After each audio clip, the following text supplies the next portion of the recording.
Bismillah walhamdulillah wa salatu wa salam ala rasulillah wa ala alihi wa sahbihi ajma'in wa ba'd. This is lesson number 43 from the explanation of Bulugh Al-Maram, and inshallah today we'll be dealing with a different issue from the nullifiers of Wudhu.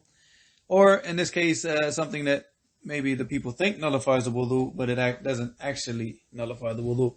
So inshallah we'll deal with this hadith inshallah. This is in regards to touching and kissing women. Alright, so the issue is in regards to if you touch a woman, hug a woman, kiss a woman, do any of these actions nullify or invalidate the wudu? Now, is there a difference if it's done with desire or not desire and things like that? So these are the things that we have to deal with, all right? And we have to look at these issues. Now, of course, the hadith itself that Hafidh ibn Hajar al-Asqalani rahimahullah brought in his book is not authentic. So let's just go ahead and deal with that issue first. So the hadith itself is not authentic. Then we have also an ayat in the Quran that we'll go over, and we have to look at the understanding and how different people understood it. And this is where we're going to get the issues from. So even though the hadith that he brought here is not authentic, but the issue itself is an actual issue that we need to deal with. So I'll go ahead and get to the hadith inshallah, then we'll go to the issues surrounding the hadith. Not the hadith specifically, but the issue itself. وأن عائشة رضي الله عنها أن النبي صلى الله عليه وسلم قبل بعض نسائه ثم خرج إلى الصلاة ولم يتوضأ. So this is أخرج أحمد وضعفه البخاري. So this hadith is reported on the authority of Aisha رضي الله عنها, in which she said that the Prophet صلى الله عليه وسلم kissed some of his wives. ثم خرج إلى الصلاة, and then he left out after kissing some of his wives, and he went out to the prayer and to the salat. ولم يتوضأ, and he did not make wudu after he kissed his wives. Alright, so this is in the Musnad of Imam Ahmed. Now the issue here is in the chain of narration. We have, in one chain of narration, it mentions Urwa and Aisha radiallahu anha. So the issue is the Urwa, some of the people said that the Urwa here is not Urwa ibn Zubayr, it is Urwa al-Muzani. And if that's the case, then the hadith is da'if, because al-Muzani is majhul. So his narrations are not, like, he's not known. His state is not known. So the people don't accept their narrations of people that they don't know. They don't know them. So they don't know who he sat with. They don't know what the people say about him. So there's no knowledge about him and whether his narrations can be accepted. So in that case, they are rejected. That's if it's, from al-Muzni.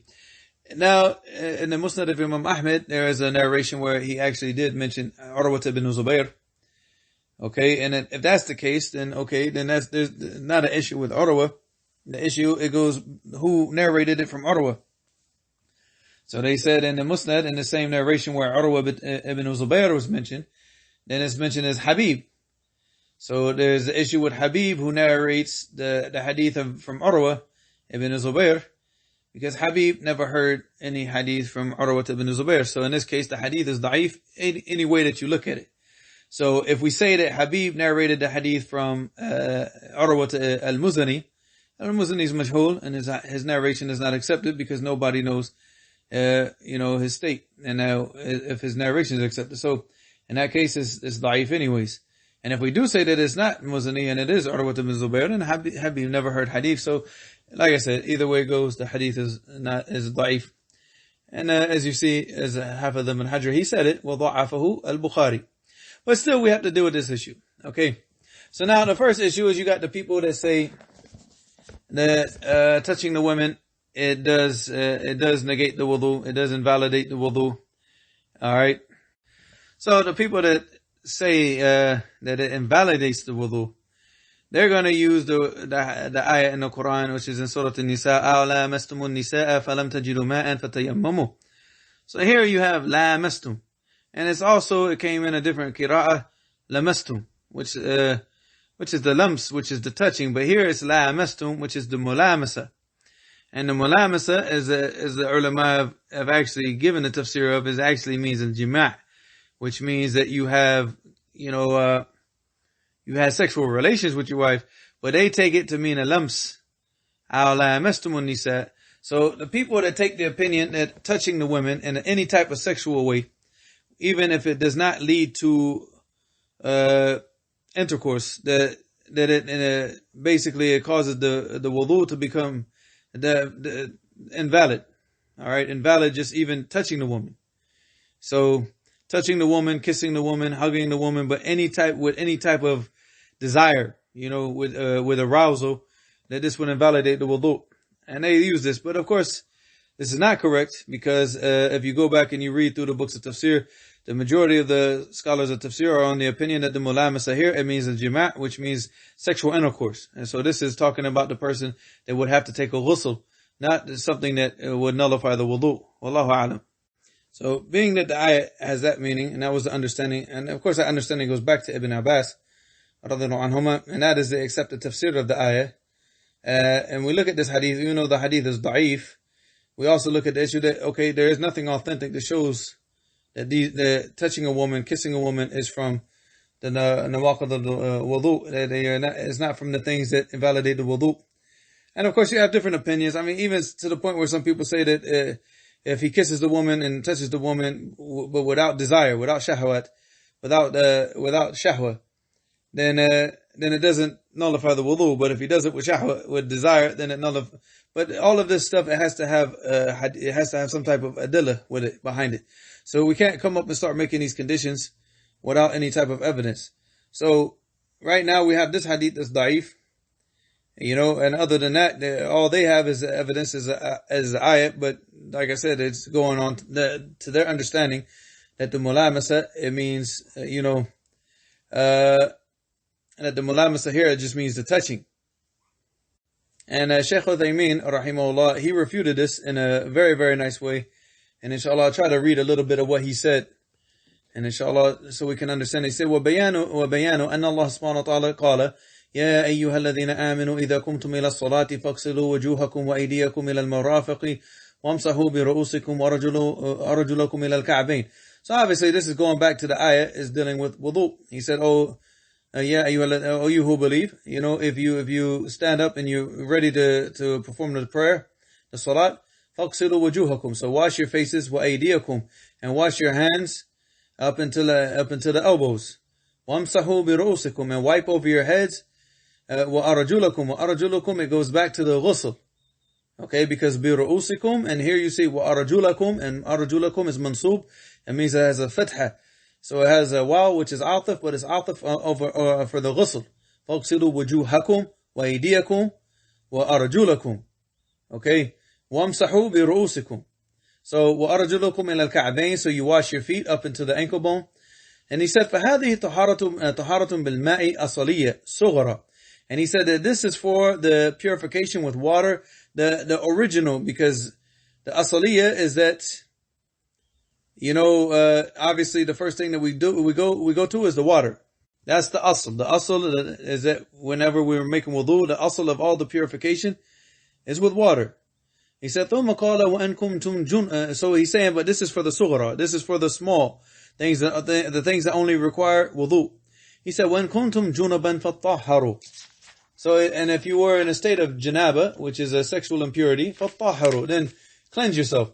فَهَذِهِ طَهَارَةٌ بِالْمَاءِ الْأَصَلِيَّةِ كُبْرًا. And he said, and this is the purification with the water, al-asaliyah, the foundation which is with water, the kubra, which means this is taking a ghusl. So this is from the big nawaqid. Okay.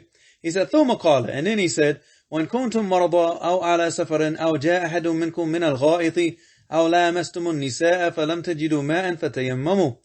فَقَوْلُهُ, so in this ayah, he said, and if you were sick, or you were traveling, anybody from amongst you who came from the restroom, from al-gha'it, of course it means defecating, but here in this case it means both, whether it's urinating or defecating. أَوْ لَامَسْتُمُ النِّسَاءَ, or you have, as we talked about, the mulamasa here, it means sexual intercourse with your women. فَلَمْ تَجِدُوا مَاءً, and you don't find water, فَتَيَمَّمُوا, then you do tayammum. So he said, فَقَوْلُهُ فَتَيَمَّمُوا هذا البدل عن الأصل. الأصل هو بالماء. Okay, so the origin, the foundation is that we make wudu and we purify ourselves, whether it's with the ghusl or with wudu, with water.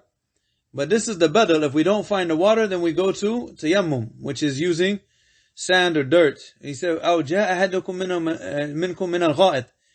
And he said, هذا بيان سبب الصغرى. He said, أو جاء أحدكم من, if anyone from amongst you has gone to, to relieve himself, whether it be from urine or from, or defecating. He said, هذا بيان سبب الصغرى. He said, this one he's talking about the small things that nullify the wudu. He said, وَقَوْلُهُ أَوْ لَا يَمَسْتُمُ النِّسَاءِ. He said, هذا بيان السبب الكبرى. And he said, and this is going back to the sabab al-kubra, the big reason of the nullification of the purification, and that, sexual intercourse. Now, if this was just meaning that he just touches his wife, then that would be a small reason. That wouldn't be a big reason. That wouldn't require him to do a ghusl. And in this case, then it wouldn't follow the same pattern in the ayat, where the ayat started talking about the small reasons, and then the big reason, and then the small reason, and the big reason. So, and that's what he's saying here. He said, وَهَذَا بَيَانْ سَبَبُ الْكُبْرَى وَلَوْ حَمَلْنَاهُ عَلَى الْمَسْ الَّذِي هُوَ الْجَسْمِ الْيَدِ. He said, if we took this ayat to mean just the touching with the hand, لكانت الآية كريمة ذكر الكريمة ذكر الله فيها سببين للطهارة الصغرى. Then the whole point was that if it was just about the touching, then in the second part of the ayat, Allah subhanahu wa ta'ala would have only mentioned two of the small reasons of the nullification of the purification. And he wouldn't have mentioned one of the big reasons. So from that we understand that the mulamasa here, it means a sexual encounter. And of course the speech of Shaykh Uthaymeen is much longer than this. Well, I just keep this because, just to understand that this is what this means. And then inshallah, if anybody wants to go back and read it, it was in his explanation of Zad al-Mustaqni', which is al-Mumti'. And you can find the rest of the speech there and in more detail. But that's the understanding. The understanding is that how Allah subhanahu wa ta'ala, he mentioned one small reason and one big reason. And then the second part of the ayah in tayammum, he mentioned one small reason and one big reason. And for the big reason, he mentioned وَلَا يَمَسْتُمُ النِّسَاءِ. So the malamasa here, of course, it means sexual encounters. Of course, that's the understanding of Ibn Abbas. So just touching a woman does not nullify the wudu in any ways, whether you do it in a sexual way or whether you're aroused doing it or not. The only way that you would nullify your wudu through that